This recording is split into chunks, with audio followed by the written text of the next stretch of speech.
আজকে অত্যন্ত দুঃখের সাথে আমাদের এখানে সকলকে উপস্থিত হয়েছে।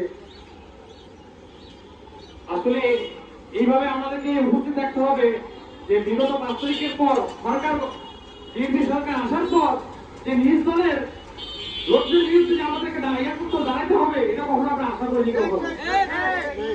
আসলে 5 তারিখের পর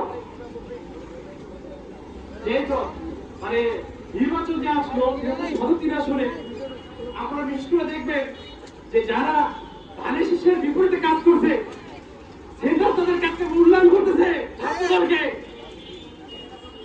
আমাদের মুখে কাজ করছে। আজকে আমরা ধানের শীষের পক্ষে কাজ করছি, আজকে আমরা পদ বঞ্চিত। আজকে এখানে ত্যাগী নেতারা, এখানে অনেক ত্যাগী নেতারা আছে যারা আজকে পদ বঞ্চিত হয়ে আছে। আজকে এই দিনটা এইভাবে আমাদেরকে থাকার কথা ছিল না। আমি জানি না আজকে কেন তারা আমাদেরকে বঞ্চিত করলো, আমাদের অপরাধটা কি?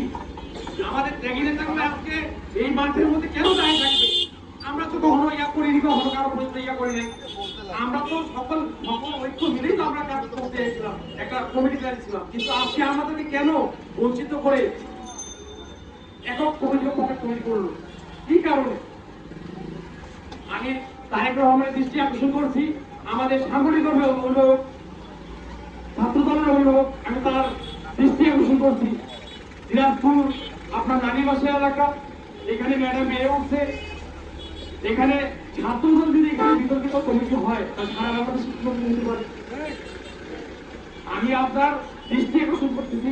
আমি জানি না আমার কথাগুলো পৌঁছাবে কিনা, আমি জানি না, কিন্তু আমি আপনাদের মাধ্যমে আমার কথাগুলো, আমাদের এতক্ষণ পর্যন্ত যে কথাগুলো আমাদের সহযোগিতা ভাই বোনেরা তাদের যে কষ্টের কথাগুলো, তাদের যে মূল্যবান কথাগুলো আপনার কাছে পৌঁছাবে কিনা জানি না, কিন্তু যদিও পৌঁছায় একটু আমাদের যে ত্যাগী নেতার যে কষ্টগুলো একটু চেষ্টা করবেন, তার একটু সময় নিয়ে একটু দেখবেন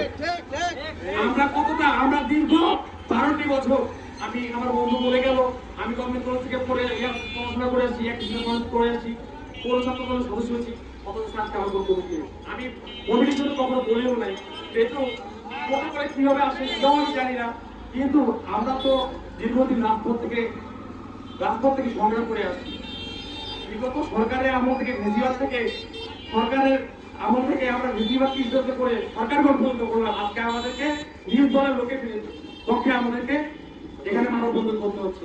অত্যন্ত দুঃখের বিষয় এটা। আমরা কখনোই এটা আশা করি না। সকল আমি একটা কথাই বলতে চাই, এই কমিটিটা অবিলম্বে বয়কট করে প্রত্যাহার করে এখানে ত্যাগীদেরকে মূল্যায়ন করে সকলকে মিলেমিশে একটা কমিটি উপহার দেব, এটাই কিন্তু আমি দাবি জানাচ্ছি সবার।